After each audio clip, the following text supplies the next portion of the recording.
जय झारखंड, खतियानी जोहार। रांची लोकसभा में आप लोग मुखरता से जो है कैंडिडेट को उतार कर इस तरह से चर्चाएं और परिचर्चाएं बनी हुई है कि इस बार हम लोग बीजेपी कांग्रेस को फकदा अच्छे खासे वोट से जीत करने की बात कर रहे हैं। लगातार ये सोशल मीडिया में भी देखने को मिल रहा है, लोग भी यही सोच रहे हैं। किस तरह का माहौल है आपके विधानसभा में कि लोग हवा हवा सब बात कर रहे हैं? देखिए पलटू दा, हमको लगता है मेरे से ज़्यादा आप मतलब क्षेत्र में घूमे हैं, मतलब रांची लोकसभा के हर एक प्रखंड, हर एक विधानसभा में घूमे हैं। वहाँ के आपका न्यूज़ को भी वॉच करते हैं, साथ साथ और तमाम न्यूज़ को वॉच करते हैं। साथ में हम भी जो क्षेत्र जाते हैं और ख़ास करके जो अपना क्षेत्र बोलेंगे, मतलब इस तरह का माहौल है। लोग शोषित हो चुके हैं, लोग पीड़ित हो चुके हैं। आज ईचागढ़ की भी बात करें, ईचागढ़ में आपका शोषण हुआ है हमेशा बाहरियों का। वही सेम चीज़ आप यदि देखेंगे रांची लोकसभा का हमेशा शोषण हुआ है बाहरी लोगों का। यदि एक दो ठो यदि यहाँ के स्थानीय लोगों को मिला है, वो लोग का गुलाम बन चुका है। आज देखिए यदि हम लोग रांची लोकसभा में उतरे हैं, ये कहीं ना कहीं हम लोग का मतलब इसलिए उतरे हैं क्योंकि ये जो क्षेत्र है राजधानी है, झारखंड की राजधानी है, जो पूरा देश इसको देखता है, दुनिया भी देखता है। क्यों दुनिया देखता है? क्योंकि सबसे मतलब खनिज उत्पाद करने वाला राज्य और मतलब देश का सबसे मतलब महत्वपूर्ण राज्य है, उसमें से ये आता है। और ये कहीं ना कहीं बहुत ही बड़ा मतलब दुर्भाग्यपूर्ण है। आज देखिए टूरिज्म की यदि बात करें, सबसे ज़्यादा टूरिज्म मतलब झारखंड का रांची में स्थित है। आज यहाँ न टूरिज्म को बढ़ावा दिया जा रहा है, न रोजगार को बढ़ावा दिया जा रहा है।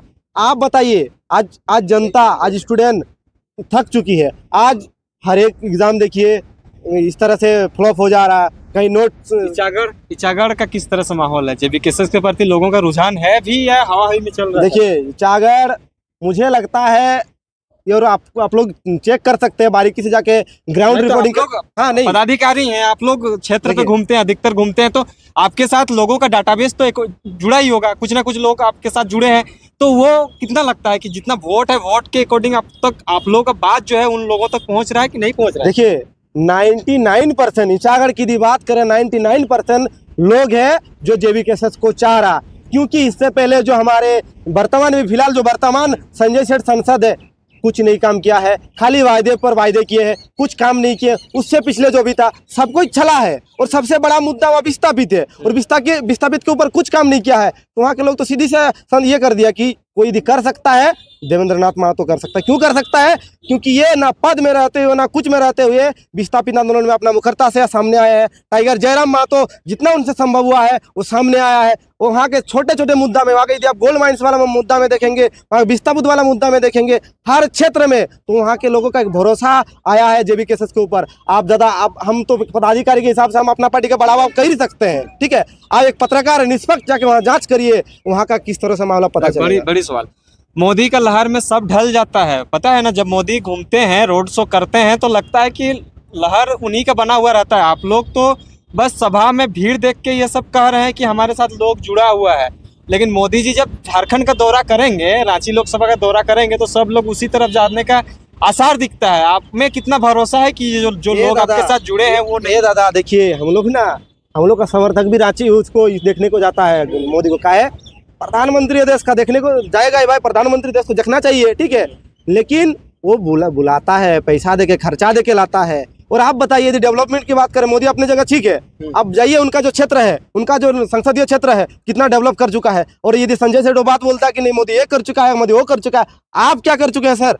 देखिए हम लोग, हाँ हम भी जाते हैं, जाएंगे मोदी लहर में ही ना जी। अभी सिटिंग संसद जो थे वो पार हुए, तो इस बार भी वही चलेगा। मोदी इस बार जयराम लहर है। झारखंड की बात करें, जयराम लहर नहीं चलेगा। नहीं, इस बार खतियान की लहर है, जयराम की लहर है। यहाँ कोई और दूसरा लहर नहीं चलेगा। मोदी क्या यहाँ क्या किया है? मोदी यहाँ क्या 2-3 काम दिखा दीजिए यहाँ यदि कुछ किया है। जब यहाँ मोदी या कुछ नहीं किया तो फिर कैसे? नहीं चलेगा। मोदी के सामने टिक पाएंगे? एकदम टिक गए, हम लोग डट कर खड़े हैं, और जयराम लहर इस बार चलेगा। आप देखिए ना। अच्छा गोपेश जी, लोग कह रहे हैं कि जयराम का लहर चल रहा है, मोदी का जब लहर चलता है तो कोई आमने सामने नहीं दिखते हैं। ये तो आपको ही पता है, सच्चाई है ये चीज़। क्योंकि सेंट्रल में जो मुखरता से वो बात रखते हैं प्रधानमंत्री के तौर पर, वो एक अच्छे नेता हैं, सबको मानते हैं। उसके लहर में जो है यहाँ के सीट भी क्लियर हो जाता है, तो कितना सच्चाई है इस चीज़? अगर प्रधानमंत्री के लहर से पूरा देश अगर सुधर जाता तो आज झारखंड प्रदेश को इतना संघर्ष नहीं करना पड़ता। आज आप देख सकते हैं कि राय तिलछान के आंदोलन के दरमियान कई बच्चे, बूढ़े, महिलाएं लाठी खाकर, तो कोई कहीं सड़क जाम होता है, तो कहीं आंदोलन होता है, तो कहीं क्रांति के रूप में कोई चीज़ ले उठता है। और एक आंदोलन अंततः क्या होता है कि राजनीतिक मोड़ की ओर बदलाव लेता है। तो राजनीतिक मोड़ पर आने का जरूरत क्यों पड़ा? आप देख सकते हैं कि आपके चारों ओर कैमरा घुमा के देख सकते हैं, करीबन 18 से 30 साल के उम्र के बच्चे होंगे। आज तक के इतिहास में हमको नहीं लगता है कि 30 साल के और बिलो 30 के एज के लड़के राजनीति में कभी आए होंगे। उनके घर के लड़के भी, घर के परिवार में अभिभावक भी डरते थे, लेकिन आज के डेट में घर के माँ बाप बूढ़े सभी लोग जयराम महतो के विचारों से प्रेरित होकर सभी लोग अपने बच्चों को बिना मना करते हैं, कभी मना नहीं करते हैं कि क्यों जा रहा है क्यों नहीं जा रहा है। आज देख रहे हैं कि राज्य की स्थिति, राज्य की दुर्दशा और दुर्दशा क्या हो रही है। लगातार खनिज संसाधनों की लूट, लगातार हमारे राज्य के नियोजन की जो ही बात आती है, अधिकार की बात आती है, वहाँ पर लूट हो रही है। हमें शिक्षा से वंचित किया जा रहा है, हमें स्वास्थ्य से वंचित किया जा रहा है, पलायन करने को लोग मजबूर हैं। यहाँ देख सकते हैं आप, रांची के कोने कोने में देख सकते हैं बड़े बड़े मकानें बन रही है। तो जिनके खपड़े का घर था वो लोग कहाँ गया?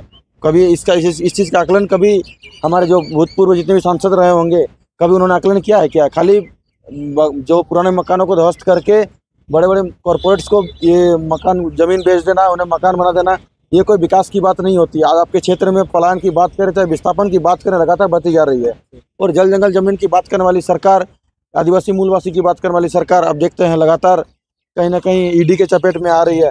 आज ये राज्य कहीं ना कहीं बाहरियों के चपेट में आने का कारण यही है कि यहाँ के स्थानीय लोग। कितना मजबूत है ईचागढ़, कितना मजबूत है इस जेबी केसेस को फाइट करने में, अहम रोल निभाने में कितना मजबूत? देखिए, ईचागढ़ अगर पूरे 6 विधानसभा में देखा जाए, रांची, खिजरी, हटिया, कांके, सिल्ली और ईचागढ़, तो सबसे टॉप लिस्ट में ईचागढ़ की गिनती आती है। क्योंकि वहाँ पे अभी वर्तमान देख सकते हैं, रांची में जो हुजूम देखने को मिल रहा है, ईचागढ़ के जो जितने जज्बे दिख रहे हैं, जितने बच्चे दिख रहे हैं आए हुए हैं, जितने हमारे वहाँ के स्थानीय लोग आए, आदिवासी मूलवासी लोग आए हुए हैं, ये कहीं ना कहीं बदलाव का संकेत है।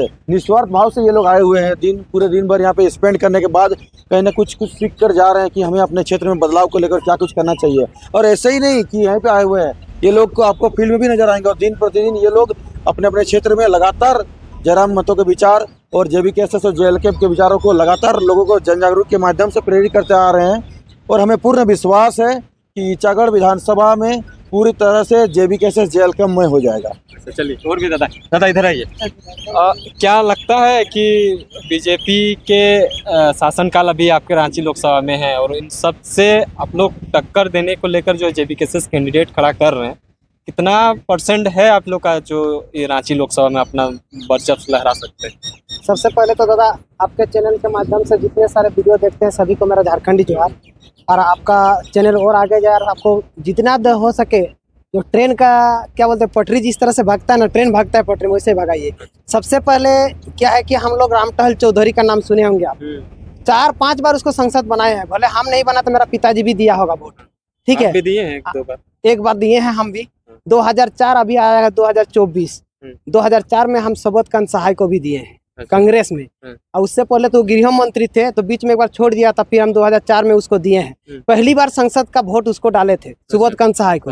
और आप जानते हैं जिस तरह से हम लोग को झारखंड को लूटा जाता है ना, सबसे पहले तो मेरा परिवार कौन होता है? सबसे पहले अपना फैमिली को देखना पड़ता है, उसके बाद समाज को, फिर गाँव का, फिर समुदाय को देखा जाता है। तो क्या होता है ना कि हम लोग जिस तरह से अपना परिवार में जैसे बेटी का विवाह करते हैं ना, देते हैं ना, विदाई देते हैं ना, तो सबसे पहले किसको देखा जाता है? ससुर को कि दामाद को। तो मोदी को देखकर सबको बोलता है कि मोदी अच्छा काम करता है। मोदी को नहीं, अपने पहले गार्जियन को, अपना परिवार को सुधारिए। हमको मोदी को, हमको ससुर को देखकर वोट नहीं देना है। किसको देखिएगा? हम आपको दामाद को देखेंगे कि बेटी को विदाई देना तो दामाद को देखेंगे। लग रहा है दामाद देखिए इस तरह से कि हमारे परिवार में दामाद, मतलब कहने का क्या होता है, लोकसभा का दामाद कौन हो सकता है? देवेंद्र नाथ महतो को वोट देंगे जी। जिस तरह से ये अंगूठा है ना, ये अंगूठा में हम कांग्रेस को भी दिए हैं, बीजेपी को भी दिए हैं, जेएमएम को भी दिए, सबको देखे हैं, बारी से देखे हैं। और सबको क्या होता है, कभी कांग्रेस का जब टिकट नहीं मिलता तो बीजेपी में जाता है, बीजेपी कांग्रेस में जाता है, संसद ऐसा भी होता है। अब फिलहाल सुने होंगे, देखे भी होंगे गीता कोड़ा, अब देखे, नाम भी सुने होंगे।